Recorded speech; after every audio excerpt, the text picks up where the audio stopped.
চিকিৎসার জন্য বাংলাদেশ থেকে কলকাতায় আসা আওয়ামী লীগের সংসদ সদস্য আনোয়ারুল আজিমকে 13ই মে কলকাতার নিউ টাউনের একটি ফ্ল্যাটে খুন করা হয়। সাংসদ আনোয়ারুল আজিমের মরদেহ পুলিশ এখনো খুঁজে না পেলেও পুলিশের সন্দেহ তাকে হত্যার পর টুকরো টুকরো করে প্লাস্টিকের ছোট ব্যাগে ভরে কোথাও ফেলে দেওয়া হয়েছে। তার নিখোঁজ হওয়া তদন্তকারী কলকাতা পুলিশের নিউ টাউন এলাকায় অবস্থিত ফ্ল্যাট থেকে কিছু রক্তের দাগ এবং প্লাস্টিকের ব্যাগ পেয়েছে। পুলিশ সন্দেহ করছে যে আনোয়ারুলকে ভারী কোনো বস্তু দিয়ে মাথায় আঘাত করে হত্যা করা হয়েছে, তারপর তার লাশ ছোট ছোট করে কেটে ফেলা হয়েছে।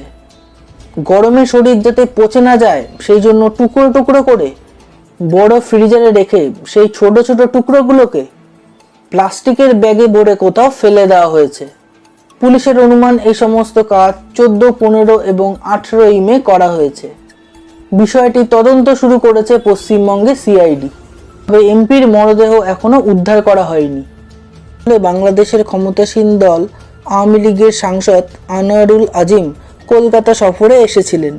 13 তারিখ থেকে তিনি নিখোঁজ ছিলেন। তার মেয়ে তার সাথে যোগাযোগ করার চেষ্টা করেছিল, কিন্তু না পারলে সে তার ভারতে পরিচিত গোপাল বিশ্বাসের সঙ্গে যোগাযোগ করে। এরপর তিনি বদনগর থানায় অভিযোগ দায়ের করেন। এরপর থেকে কলকাতা পুলিশের একটি এসআইটি মামলা তদন্ত করছিল। এখন হত্যার অভিযোগের পর মামলা তদন্তভার বেঙ্গল সিআইডির কাছে হস্তান্তর করা হয়েছে। বাংলাদেশ পুলিশও মামলাটির সমাধানে ব্যস্ত।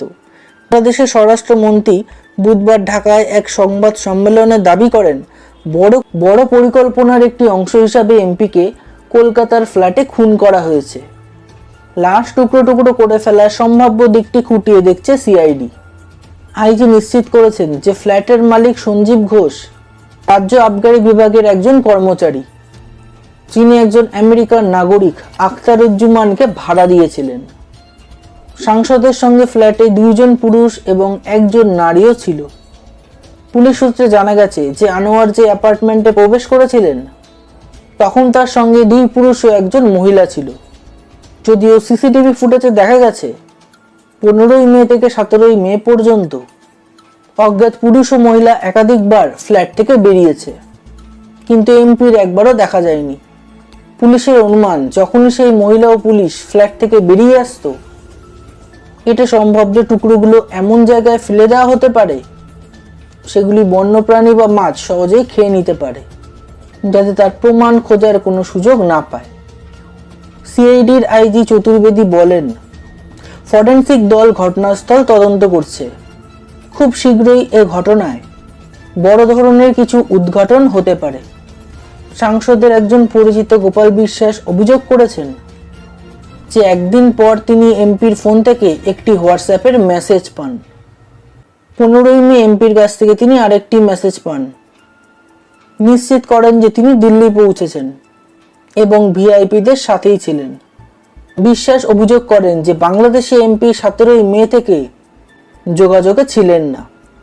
একদিন পরে তাকে পুলিশে নিখোঁজ অভিযোগ দায়ের করতে বাধ্য হন।